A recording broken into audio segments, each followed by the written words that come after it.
जय महाराष्ट्र मित्रांनो, नमस्कार. लहानपणी अशी एक विचित्र गोष्ट ऐकली होती. पुण्यातल्या डेक्कन परिसरात छत्रपती संभाजी महाराजांच्या पुतळ्याजवळ असलेल्या भुयारी मार्गाबद्दल. म्हणे रात्री तिथं काही मुलं उभी असतात. त्यांच्या हाताला लाल रंगाचं कापड बांधलेलं असतं. थोड्याच वेळात तिथून एखादी महागडी गाडी येते. त्या गाडीत एक श्रीमंत बाई असते. ती गाडीतून बाहेर पाहते आणि ज्या मुलाकडे तिचं लक्ष जातं त्याला हळू जवळ बोलावते. दोघांमध्ये काही क्षण बोलणं होतं आणि मग तो मुलगा तिच्यासोबत गाडी बसून निघून जातो. काही वेळानंतर तो परत येतो, पण त्याच्याकडे आता पैशांची थैली असते आणि चेहऱ्यावर एक गूढ शांतता. हे ऐकल्यानंतर लहानपणी मनात एक प्रश्न असायचा, खरंच का असं काही होतं का तिथं? त्या भुयारी मार्गाजवळ काय रहस्य दडलंय हे स्वतः जाऊन पाहावं असं वाटायचं. पण जसं जसं वय वाढत गेलं तसं तसं कळलं की हे सगळं एक फक्त अफवा होते, लोकांच्या कल्पनेतून तयार झालेली गोष्ट. मोठं झाल्यावर मात्र एक नवीन शब्द समजला, जुगोलो, म्हणजे देह विक्री करणारा पुरुष. तेव्हा पहिल्यांदा जाणवलं की देहविक्री हा एक विषय फक्त स्त्रियांशी संबंधित नसतो, तर पुरुषसुद्धा त्यात असतात. हाच विचार मनात ताजा असतानाच अक्षय कुमार आणि जॉन अब्राहमचा देसी बॉयज हा चित्रपट आला आणि त्या शब्दाचा अर्थ, त्यामागचं वास्तव आणि समाजाचा दृष्टिकोन सगळंच अधिक स्पष्ट झालं. मेल एस्कॉर्ट म्हणजेच पुरुष देहविक्री या विषयावर बोलणारे अनेक चित्रपट पुढे आले. BA पास, त्रिभुवन मिश्रा CA, टॉपर, रंगीन अशा अनेक सिनेमांनी जुगोलो या जगाबद्दलची उत्सुकता अजून वाढवली. आपल्या आयुष्यातही हे सगळं काहीसं असंच घडलं. लहानपणी अफवा ऐकली, मोठेपणी चित्रपट पाहिला, पण नेहमी मनात एक प्रश्न राहिला, पुरुष हे असं काम का करतात? त्यांना यात ढकललं जातं का, की हा त्यांचा स्वतःचा निर्णय असतो? ही जुगोलो सिस्टम नेमकी कशी काम करते? तिचं जाळं मुंबई पुण्यासारख्या शहरापुरतंच मर्यादित आहे का, की दिल्ली बेंगळूर सारख्या मेट्रो सिटीजमध्ये पसरले? रात्रीच्या अंधारात गुपचूप सुरू असलेला हा व्यवहार आता दिवसाच्या उजेडात सुद्धा समोर येऊ लागलाय आणि त्याच वास्तवाची ही कथा आहे मित्रांनो. नमस्कार, मी उमेश शिंदे आणि तुम्ही पाहत आहात उमेश मुंबईवाला. आज आपण बोलणार आहोत एका अशा विषयावर ज्याबद्दल समाजात खूप कमी लोक बोलतात, जिगोलो. हा शब्द मूळचा फ्रेंच आहे आणि त्याचा अर्थ असा पुरुष जो पैशांच्या बदल्यात स्त्रियांशी शारीरिक संबंध ठेवतो. मराठीत सरळ सांगायचं तर जिगोलो हे पुरुष वेश्या आपण सगळ्यांनी पुण्यातली बुधवार पेठ आणि मुंबईतलं कमाटीपुरा यासारखी ठिकाणं ऐकली आहेत. इथे स्त्रियांचा देहविक्रीचा व्यवसाय चालतो हे सगळ्यांना माहीत आहे. पण एक प्रश्न नेहमीच मनात येतो, पुरुषांचा देहविक्री व्यवसाय सुद्धा चालतो का? अशी कोणती जागा आहे जिथं पुरुष स्वतःचा देह विकतात? आणि जर आहेच तर ही गोष्ट चर्चेत का येत नाही? तुमच्या डोक्यात नक्कीच हे प्रश्न आले असतील. त्या जिगोलो कुठे उभे राहतात? त्यांचा ठराविक एरिया कुठे आहे? सत्य सांगायचं तर असं काहीही होत नाही मित्रांनो. जिगोलो स्त्री वेश्यांप्रमाणे कुठेही उभे राहत नाहीत. त्यांचा कोणताही सार्वजनिक स्पेस नाही. त्यांचे चार्जेससुद्धा खूप जास्त असतात. एका सत्रासाठी 10,000 रुपये पासून अगदी लाखापर्यंत घरापर्यंत असतात. पण ही सिस्टम कशी चालते हे समजून घेणं महत्त्वाचं आहे. सर्वप्रथम श्रीमंत घरातील त्या स्त्रिया ज्या शारीरिक गरजा पूर्ण होत नाहीत, ज्या जिगोलो हायर करतात, जिगोलो त्यांच्या फॅन्टेसीज पूर्ण करतात, त्यांना हवं तसं शरीर सुख देतो आणि त्यांच्या अपेक्षा पूर्ण केल्या की त्याला लाखांच्या घरात सुद्धा पैसे मिळतात. तर जिगोलो बनतात कसं? लगेच धावू नका, आधी पूर्ण ऐकून घ्या. जिगोलो होण्यापूर्वी त्यांना फ्रेंडशिप क्लब जॉईन करावा लागतो. होय, असे बरेच फ्रेंडशिप क्लब अस्तित्वात आहेत. पण लक्षात ठेवा मित्रांनो, हडपायची घाई करू नका, कारण या जगात खरा कोण आणि खोटा कोण हे लगेच कळत नाही. अनेक फ्रेंडशिप क्लब काही वेळा फसवणुकीच्या धंद्यासाठी देखील चालवले जातात असेही सांगितलं जातं. पण खरी जिगोलो सिस्टम कशी चालते? ही सिस्टम ओळखींवर चालते. मराठमोळ्या ओळखी, उच्चभ्रू लोकांसाठी कार्य करणाऱ्या एस्कॉर्ट कंपन्या जिगोलोंना व्यवस्थापित करतात. त्या कंपन्या जुगोलांची काळजी घेतात आणि उच्च लोकांपर्यंत त्यांचा संपर्क पोहोचवतात. यात जसे फसवे फ्रेंडशिप क्लब सुद्धा असतात, त्यांच्यापासून सावधान राहणं महत्त्वाचं असतं. म्हणतात की चार्जेसमधून मिळणारी रक्कम असे वाटली जाते जसे की 70% जिगोलोला आणि 30% कंपन्यांना. पण प्रत्यक्षात जे खऱ्या एस्कॉर्ट कंपन्या असतात त्यांचा फरक असं असतं, 30% जिगोलोला दिलं जातं आणि उर्वरित 70% कंपनीला द्यावं लागतं. म्हणजेच उदाहरणार्थ 10,000ची डील झाल्यास 3,000 रुपये जिगोलोला आणि 7,000 कंपनीला. ही कंपनीची एक वैशिष्ट्य म्हणजे त्यात कुठलंही भौतिक ऑफिस नसतं. सगळा व्यवहार आणि संपर्क ऑनलाईनद्वारे चालतो. जरा प्रक्रियाही समजूया. ज्या जिगोलोने कंपनीशी संपर्क केला त्या जिगोलोचा संपूर्ण बायोडेटा कंपनी गोळा करते. प्रोफाईल, फोटो, उंची, नाव इत्यादी सर्व माहिती. ही नावाची प्रोफाईलची माहिती कंपनी गोपनीय ठेवते. प्रत्येक जिगोलोला एक कोडवर्ड दिला जातो. या कोडवर्डवर त्याची प्रोफाईल तयार केली जाते आणि कोडवर्डच्या माध्यमातूनच जिगोलोला ओळखलं जातं. जिगोलो बनण्यासाठी काही क्वालिफिकेशन लागतात. सर्वात पहिली गोष्ट, जिगोलो फिट आणि आकर्षक असला पाहिजे. शरीर, रंग, रूप या गोष्टी महत्त्वाच्या असतात. आता तुमच्या मनात येत असेल, माझा चान्स गेला का? थांबा, अजूनही माहिती आहे माझ्याकडे काही सांगण्यासारखी. बराच काही तुम्हाला अजून समजेल. जिगोलोच्या क्लायंट्स साधारणतः मोठ्या घरातील श्रीमंत लोक असतात. फक्त स्मार्ट, आकर्षक आणि आत्मविश्वास असलेला जिगोलोच क्लायंटच्या पसंतीस उरतो. दुसरी महत्त्वाची गोष्ट, जिगोलोची सेक्स पॉवर. जिगोलो दिसायला एकदम भारी, शरीराने धडधाकट असला तरी जर त्याची सेक्स पॉवर कमी असेल तर तो क्लायंटला संतुष्ट करू शकत नाही. क्लायंट किती खुश आहे हे महत्त्वाचं आहे. यावर जिगोलोला रेटिंग दिलं जातं.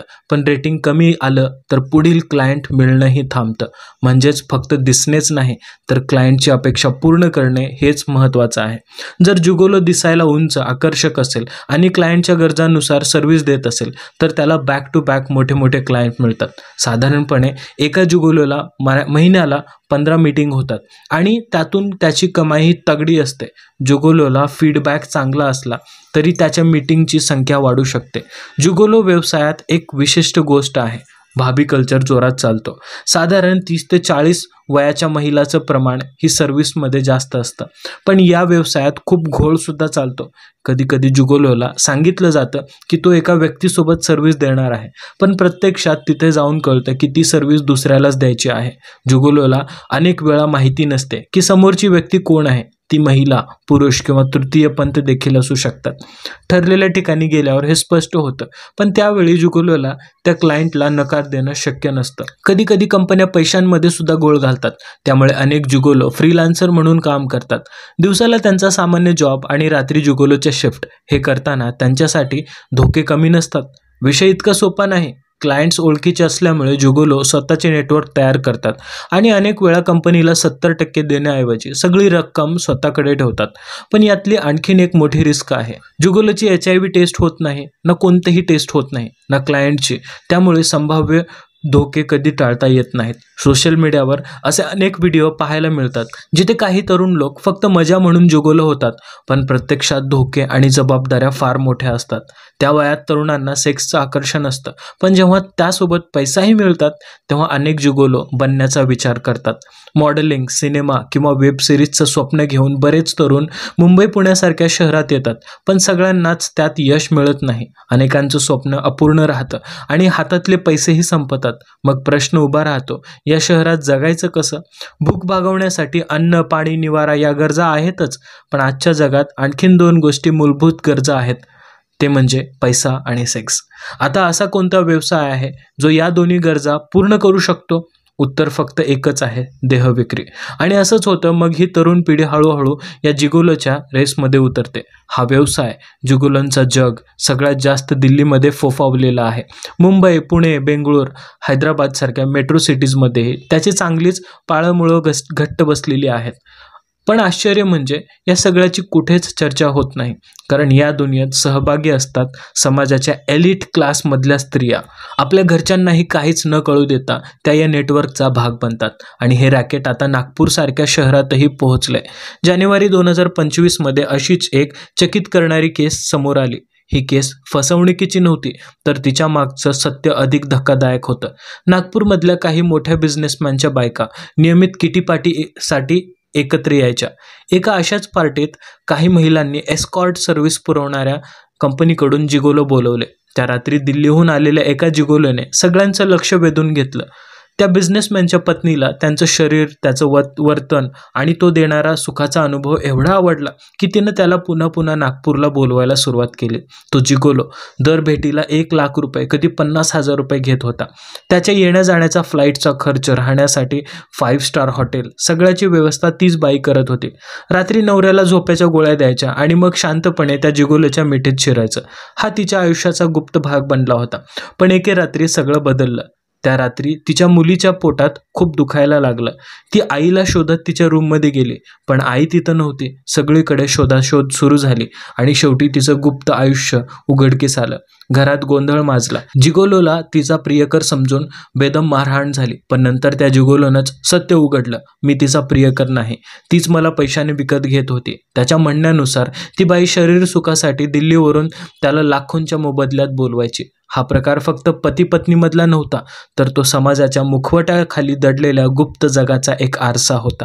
आज पुण्यातल्या कोरेगाव पार्क, बालेवाडी, नांदेड सिटी, मगरपट्टा अशा हाय प्रोफाईल भागांमध्ये हे जाळं झपाट्यानं पसरतंय. आणि प्रश्न असा आहे की या जगाच्या चमकदार चेहऱ्यामागे नेमकं काय लपलंय? आता तुम्ही विचार कराल, असं सगळं चालतं खरंच का? तर हो, चालतं. पण त्यातला 90% भाग फसवणुकीचा असतो मित्रांनो, हे लक्षात ठेवा. खरं जिगोलो रॅकेट असतं, पण त्याच नावाखाली शेकडो फेक वेबसाईट तरुणांना लुबाडतात. फक्त थोडे पैसे आणि सेक्सच्या नावाखाली तरुणांच्या स्वप्नांवर डल्ला मारला जातो. 2022 पुण्यामधली दत्तवाड्यातली एक गोष्ट तुम्हाला सांगतो. इथे राहणाऱ्या 27 वर्षांच्या तरुणाला सोशल मीडियावर एक पोस्ट दिसली, जिगोलो बना, कमी वेळात जास्त कमवा. त्याला वाटलं, अरे हेच तर आयुष्य बदलण्याचे शॉर्टकट आहे. त्याने नंबरवर फोन केला. समोर गोड बोलणाऱ्या आवाजात सांगितलं गेलं, फक्त काही औपचारिकता आहेत, मग काम सुरू. या औपचारिकतेच्या नावाखाली त्याच्याकडून घेतले गेले टोटल 17 लाख रुपये मित्रांनो. आता बघा, हे फसवणूक 1-2 लोकांपूर्वी मर्यादित नव्हती. त्या 27 वर्षाच्या तरुणाकडून 17,03,822 रुपये उकळल्यानंतर अशाच घटना सतत समोर येऊ लागल्या. हे पैसे त्यांच्याकडून टप्प्याटप्प्याने घेतले गेले. एस्कॉर्ट सर्व्हिसमध्ये नाव रजिस्टर करायचं आहे, आय कार्ड बनवायचं आहे, प्रोफाईल अपग्रेड करायची आहे, असं सांगत सांगत प्रत्येक वेळी नवा बहाणा, आणि मग तो गुंतला एका जाळ्यात ज्यातून बाहेर पडणं जवळपास अशक्य होतं. 28 नोव्हेंबर 2022 या दिवशी एक अशी घटना उघड झाली ज्याने सगळ्यांचे डोळेच उघडले. जिगोलोचं काम देण्याच्या आमिषाने एक टोळीने 1-2 नाही, तब्बल 350 पुरुषांना फसवलं. हो, 350 लोकांना. मुंबईतील एका तरुणाने धाडस केलं, पोलिसांकडे तक्रार दाखल केली आणि त्यातून उघड झालं की ही टोळी फ्रेंडशिप क्लबच्या नावाखाली तरुणांना पैसे आणि सेक्स या दोन्ही गोष्टींचे स्वप्न दाखवत होते. त्यांनी सोशल मीडियावरून संपर्क साधला. जिगोलो बनायचं का? रोज 10 ते 20 हजार रुपये सहज कमवा, असं म्हणत त्यांनी मुलांची मानसिकता ओळखली. त्यातलं काही खरं नव्हतं, ना जिगोलो ना सर्व्हिस, फक्त एक फसवणुकीचं जाळं. तुम्ही लक्षात ठेवा, जेव्हा कोणी तुम्हाला म्हणतं लवकर श्रीमंत व्हा, तेव्हा 2दा विचार करा मित्रांनो, कारण अशा फ्रेंडशिप क्लब्स आणि एस्कॉर्ट सर्व्हिसेस हे बहुतेक वेळा स्कॅम असतात. Geeta friendship club, Rishi friendship club, Neeta spa friendship club अशा नावांनी ही टोळी तरुणांशी संपर्क साधायची. प्रत्येक मीटिंगला 30 ते 40 हजार मिळतील, फक्त 20% क्लबला द्यायचे, असं ऐकून पोरं खुश व्हायची. पण नादात 2,000 एंट्री फी द्यायची, मग यायचं दुसरं पाऊल, सिक्युरिटी डिपॉझिटसाठी 11,000 द्या, असं म्हणत टप्प्याटप्प्याने त्यांच्याकडून पैसे उकळले जायचे. फोनवर सांगितलं जायचं, तुमचं काम महिलांना मसाज देण्याचं आहे, हॉटेल आम्ही बुकिंग करू. पोरं एक्सायटेड होऊन तिथं जायचे, पण रूमवर पोहोचल्यावर कळायचं ती रूम आधीच दुसऱ्याने बुक केलेली आहे.